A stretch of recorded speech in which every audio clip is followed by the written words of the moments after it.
All right. Okay. I'll edit that out. Maybe I won't. I don't care. I'll edit some of this. I want to talk about bold patterns and formations because I think they're a bit misunderstood. Because we live in this world where basically people only play one type of game. They play danmaku. They play tohou influenced danmaku, which is a specific style. And it's, or they'll play cave. It doesn't matter. It's a style. It's a way of thinking. It's a way of dealing with the problem of screen space, and it's not the sole truth. Part of the problem is that we live in this like post arcade society, post Amiga society, where this is important, where there's no longer development or thinking critically about how the screen works, how the screen space works. People are interested in either aping designs that have already been made, or doing homages or whatever. But they're thinking about like innovating innovating by ignoring screen space, ignoring all these things, and adding in things that don't exist or that didn't need to exist. So it's like you have the Dojin danmaku on the far end, on the we are only going to make cave touhou style danmaku. We are only doing bullet curtain. And on the other end, you have the Jamestowns. You have the quote unquote Euro games, right? Where instead of dealing with screen space, they don't think about patterns. They don't think about formations. They only think about, well, it's a shooting game, so let's add some stuff. And they add useless things that don't matter. When we come to this problem, this is true for any game. This is mostly true for arcade games.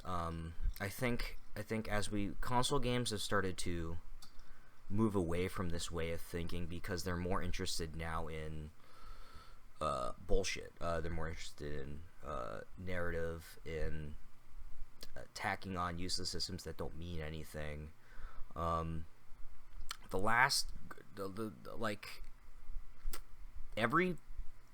Every game that's made for console wants to be Killer 7. They want to be deep. They want to have a weird control scheme. They want to do, we've got to mess with the system. I mean, this isn't just console. This is games in general. That's what games suck now. People who make games don't like playing games. They want to remove because the thing is, like, again, I brought up that example of it's sort of a meme game. I mean, I love the game. It's one of my favorite games. But it's a complex game because it's basically an on-rail shooter. To be honest, it's basically an on-rail shooter where you press A to move forward. It's not a complex game. It's incredibly simple. The control scheme is what makes the game weird to play, and I think people hate the control scheme. I got the PC port and I played with mouse, and I'm like, oh, it feels weird. I need to go back and play more. Last time I played the game was a long time ago on the GameCube, and I got the PC port, but I only put like 8 hours in it or something. I'm only on like chapter 3 maybe. Because I don't really play games that much. I prefer making things rather than playing things. But I'll play in my free time. But I usually, like, if I'm playing games, I'll play like a fighting game or something. Arcade design is really easy to consider simple. Because and a lot of these people who make games, they think that they're like, oh well, it's arcade. Arcade is like a bad word. Arcade is a bad word. It brings up the people think of Pac-Man and Space Invader. When people think of arcade games, they think of like stuff from the 70s, and I don't understand why. Well, they didn't live and they didn't go to the arcade, so they don't understand. I don't know how they can be like they can't think of like something as simple as like Time Crisis. Time Crisis is an arcade game. Light gun games, stuff like that. Like, I guess if you played like what Area 51, games are simple. You know, arcade games are basic. You know, they don't have enough to them, and it's like, is there a need to add complexity to something, to add like extra things to things? Like, what's the point of adding? What's the point of adding random mechanics that feel weird to use, or like that make no sense like contextually when you play the game? Like, when you play a strategy game, you're not adding in random ass mini games because moving a cursor on a board is too simple. If you play a war game, there's not that much you do. You move pieces on a map, and then you roll a statistical odd, and that determines whether or not something gets hurt or not. Like, Advanced Squad Leader is incredible. If you ask someone to give you like the vertical slice of Advanced Squad Leader, ignoring the giant manual that you need to reference for that game, it comes down to, you pick a scenario, you're given options, you're given options for like, you're given the amount of units you have, you're given where you can place them, and then you move them, and they roll numbers, and a unit gets hit or it doesn't get hit. That's the game. Like, you can't be it's so silly for people to be like, there's no complexity. There's no complexity to it, because if you really that's what you can say about arcade games. Oh, you can distill it. You can just say Pac-Man's about eating ghosts. Oh, you're supposed to eat all the balls, and then you get the cherry and you eat the ghost. That's the game. That's it. There's more to it than that, right? So that's my rant. My issue, and this is because bullet hell is now a term, and I hate that term. I think it's stupid. Games are just given this title when they're not bullet hells. Under Defeat, Under Defeat is not a bullet hell game. Under Defeat is a very, very, very classic style game. There's not that many bullets on the screen. There's more enemies than bullets on the screen. I mean, let's go. I'll pull it up. I'll pull it up right here. So if I go to like, where's the Iconoclast one? Under Defeat. If I go to like the Iconoclast playthrough, which, am I gonna be able to find it? Here's a New Order. This is a good example. The New Order loop. Well, loop 1 doesn't matter. The New Order version of the game adds in something that actually you think wouldn't work. It's a vertical, but this game is very simple. Well, maybe stage 1 is too simple. Let's go to stage 4.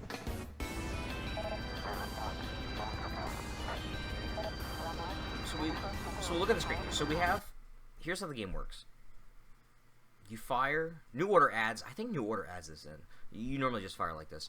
You move directionally based on how you move. So the game wants to play with screen space. So look at how many enemies are on the screen. And look how many bullets are on the screen, right? You have these tanks shooting single shots. They aim at you. You have these helicopters. They shoot stream shots at you, right? They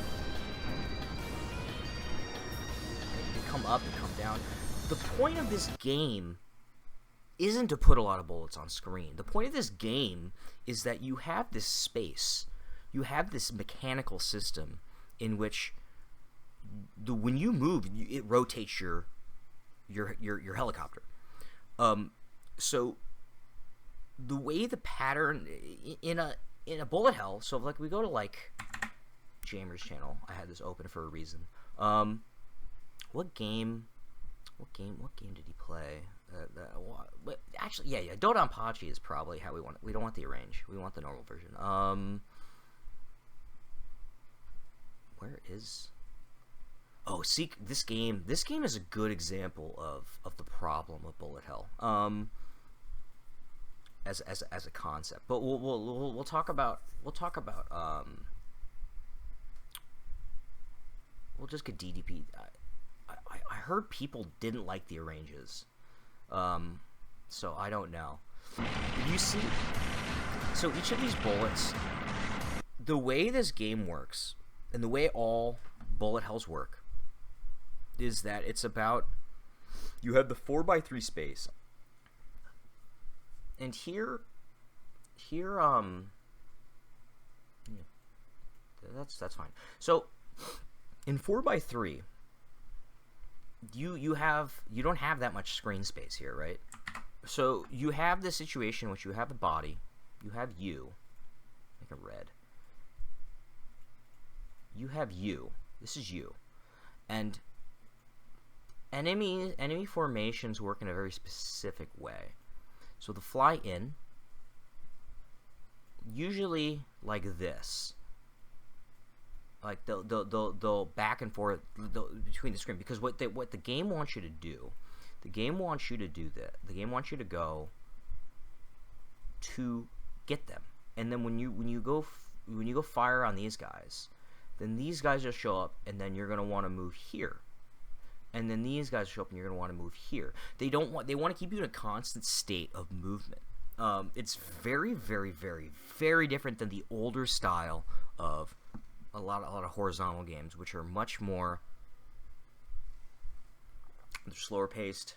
You have environments. You have very specific level based experiences. So when you look at how this game is played, we'll see more bullets. So here the bullets are coming in. He's moving back and forth, right? He's using, and they're usually aimed. There's aimed, and then this is a circular shot. We go back. We'll look at that again. So this is a more random shot. But there's these aim shots that he has to play around, and then the bullet hell starts to be with how many bullets are on the screen. I think this arrange looks weird. It looks a lot different than the normal game. Here we see more. The game wants you basically in these bullet hell games. That's the concept. That's the core concept of the game. So when you compare it to Underdefeat, look, already you can see the difference. The speed's different. We have different styles of patterns, different ways they work, and the screen is being used in a different way. The enemies might take more damage. I don't know. Again, you type, spreads in. This is just a noise pattern. So this is you have a lot of aim shots. This is a noise. I call these noise patterns. These are or space denial patterns. They don't target you. They exist purely to just create space. So if you were the way you route this, if you made a mistake in your routing, this might cause an issue. Because then that might pile up with these new enemies that appear you can't hit or whatever. This is more space denial, right? And then this is where it gets interesting, right? Here we're creating points here that kind of create zones of control. It's very, very, very, very different than a danmaku, where danmakus are about dodging. Whereas this game is much more of a older school game where it's about playing around obstacles. I mean, you can see the same way if you look at like Metal Black. Look at how I love Stage 2. Stage 2 is so cool.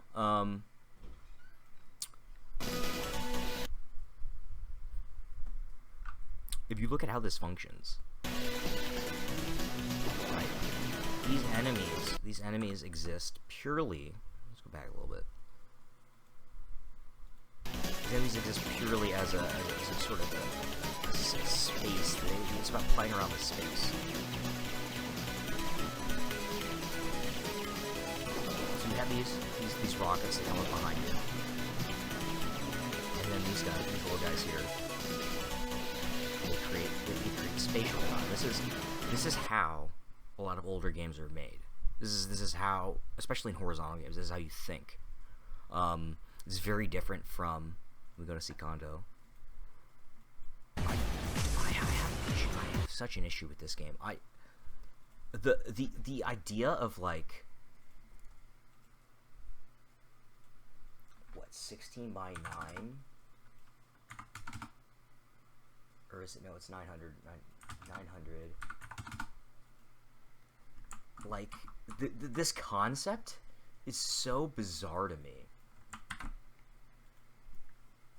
We've expanded our playfield in such a strange way. So now there's more vertical space than there's horizontal space. And so when we view the screen, when like the guys pop in and they fire their stuff, right? We'll make it yellow. They fire little bullets, right? The distance from which you view this has just expanded drastically. It's insane. It's so like illogical. In traditional 4x3, well, it's 3x4.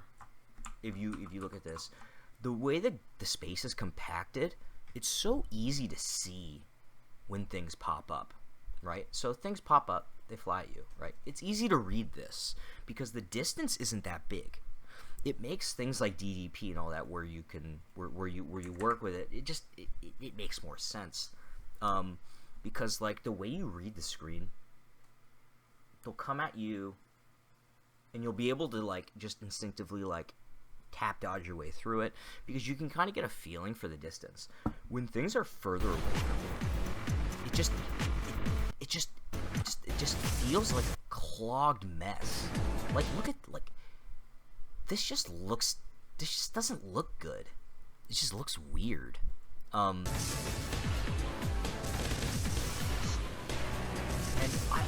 it feels so zoomed out. Like, where am I in this mess, right? It just doesn't make sense visually. 60 by 9 is, and then you have these, these massive sidebars that just draw your eye away. I wrote about this on my site. I said I hate sidebars. I think because so here's the thing.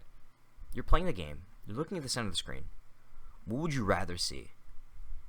Pitch black that doesn't draw your attention, or art that is designed in a way to draw your eye? This art is meant to be draw you to the character. The way it's designed, there's flow, there's movement there's a pose. This is meant to draw your eye, and you're trying to play this game, and it makes no sense. There should just be black. It should just be black. You shouldn't have any of that side stuff. It's the same thing. I have this thing about people love gadgets now. They love to have the side the stuff. You play DDP. People like this. This is good for the replay. You could see what the points are. This is an eyesore for me. It's like, why?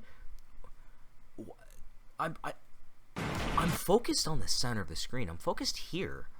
Why would I want to see this? Why do I need to see the shot level stuff? That all that information usually used to be on the screen. I mean, look. It was done cotton.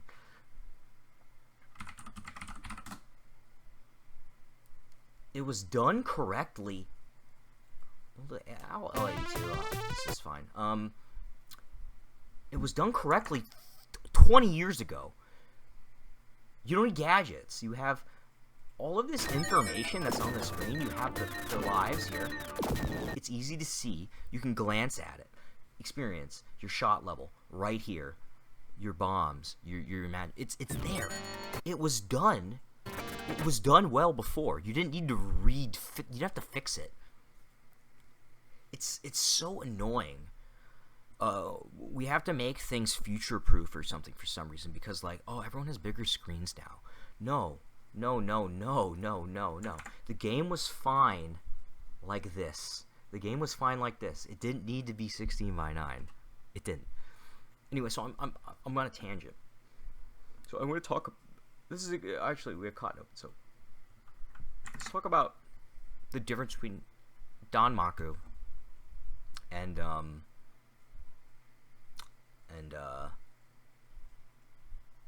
just horizontal games, right? So in these traditionally horizontal games, the way the screen is packed, and we'll go to, I like this section in stage 4.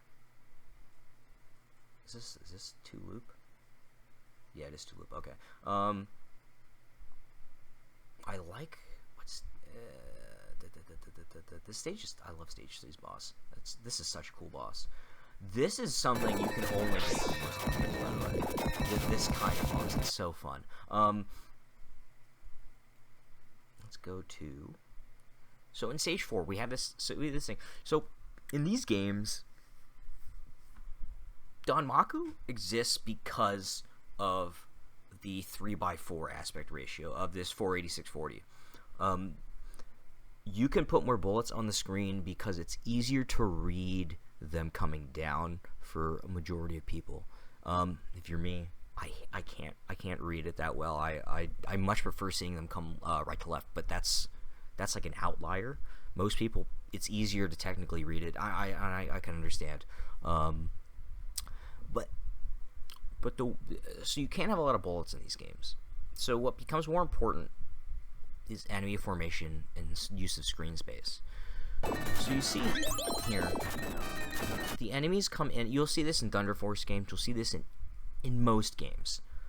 The way the enemies come out, you have two here, right? And they'll throw straight out, right? This is straight thing. This is pure space denial, just like in Underfeet, right? Then 1, 2, 3, they come in, pretty simple. You see, we can move with the space in horizontal games a little more. And horizontal games are usually built with this sort of movement in mind. But what they also do is because you can't put a lot of bolts on screen, you need to have more variety in the types of enemies you put out. So when we talk about design, so we'll have a red guy, we have us, we're here. We'll have enemies that'll come in either from behind or they'll come from forward, but they'll come in these angles. Maybe they'll come down. They'll come into these angles that make sense for the screen. So when you think about how you read this screen, right?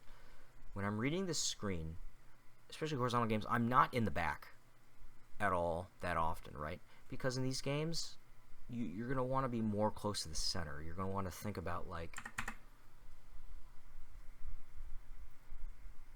if all this stuff's coming up from this screen, maybe here, I want to be closer to here because with how bullet fall off works, right?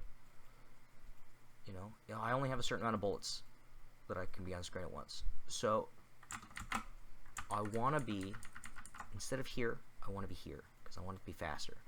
Because of that, you know, these games, this is a lot different than, like, often in danmaku, you'll see it all the time with people who are newer. They will play in the back. Like, these games, the way they're made, with how big the patterns are and how crazy they are, they're built to kind of trick you. They trick you're a new player. You're playing these games, and there's 4,000 things coming at you from the top of the screen, and you're like, oh well, I want to be back here, I don't want to be up here, even though, you know, if the pattern, it's actually better to be at the top because the pattern starts at the top, so you can dodge everything rather than dodge nothing, and you can stream better. In these games, you tend to not do this. It's weird. So we can use another example. Let's use Delta. I love Delta. This is like one of the coolest stages in all of R-Type. Okay, so you play this game in the middle of the screen. You don't play R-Type here. You don't play it here.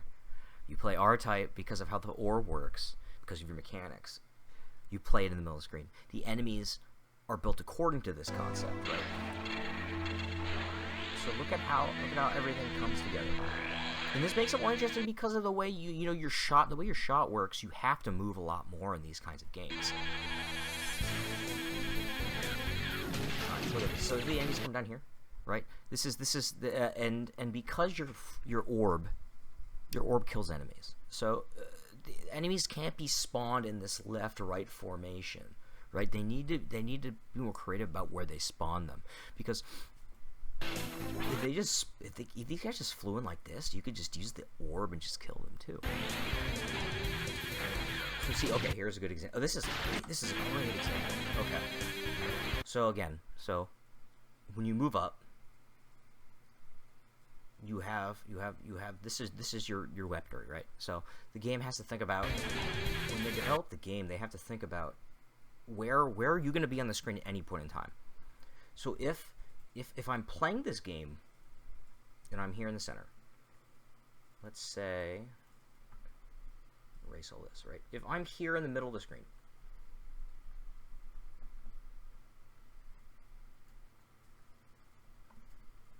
where do I want to spawn enemies, right? Where do I want to spawn them? Do I want to spawn them from the front? Why would I do that, right? Because knowing my shot options, I mean, like, this is too easy. This is too simple, right? But if I spawn them in these ways that are informed by the stage, these aren't random, right? These are pretty well informed. Each of these guys fires shots. They fire like 1, 2, 3, maybe 1, 2, 3. You know, each of these things, this creates an interesting situation for the player. Much more so than just something simple like, oh, I spawn and I fire 4,000 bullets. Well, if we have an enemy spawn here and spawn 4,000 bullets as if a danmaku, then we're not really thinking about the game anymore. We're not thinking about the space. We're only thinking about big bullets. I mean, part of the issue that Ikeda talks about with oh my god, what's that game called? Pro Gear. Part of the issue with Pro Gear is that Ikeda talks about is that they didn't think like how horizontal games think. They put the danmaku formula into a horizontal game, and it kind of, it's not really that. I mean, the game works, but it doesn't work because there's no contextuality for. I mean, part of the problem with the game is that the patterns are hard to read on horizontal games. It's just not easy to read that kind of bullet pattern on horizontal. I mean, there's some really cool bullet patterns in that game, but it doesn't work. It's much better to do, again, what R-Type does, right? They come in, they don't shoot at you, they just straight lines. This is purely, the formations are environmental. Like, these are things that exist, and they move around, they do other things. This is purely in relationship to the space. This is something you only get in this style of game. And it's very, very interesting. It's fun to play. Because there's so many... really fun to make. Because there's so many interesting things that the dev can do in this space.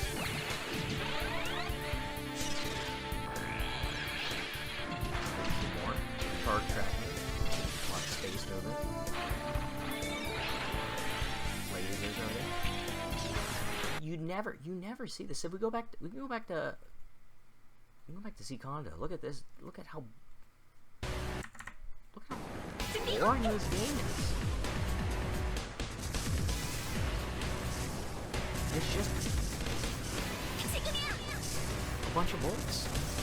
They get aimed at you. They move kind of slow. And actually, this is an issue with a lot of conceptually with a lot of like tohu influenced danmaku is that the bullet speeds.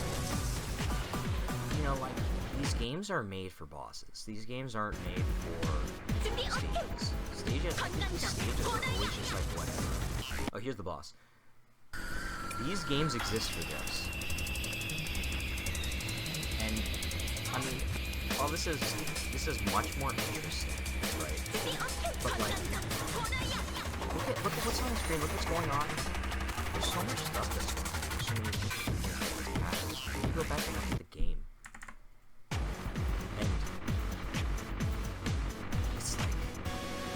It's like, no, that wasn't the game boss.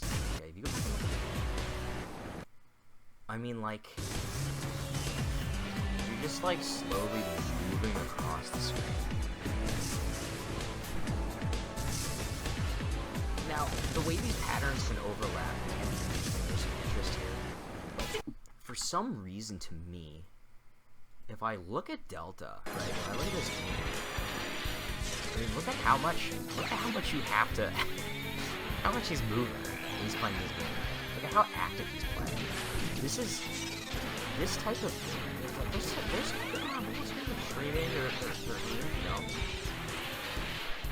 there's obstacles. This is incredibly interesting to play. I mean, this is one of the best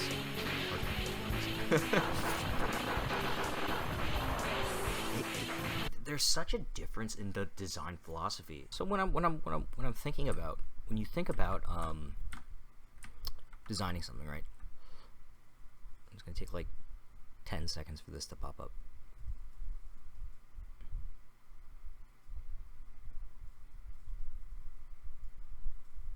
So here we have this.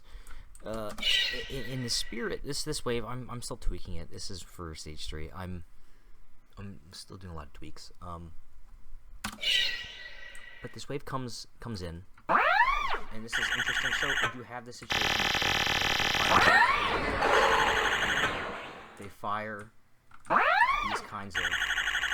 There's straight, right? There's these straight shots that go in and out, and then there's these aimed ones. And so each of these, you need to play around with that angle. You need to play with.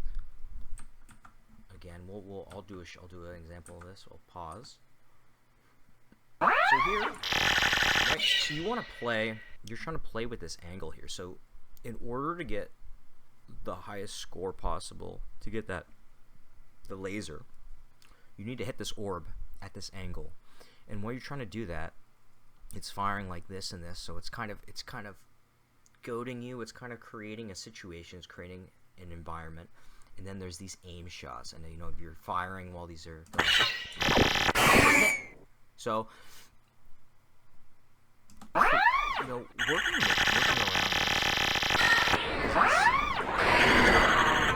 this creates the challenge. This creates the kind of situations in a horizontal game where you have to be jockeying for position all the time, and especially because so you're constantly having to jockey for position around. And I think that makes it a lot more interesting.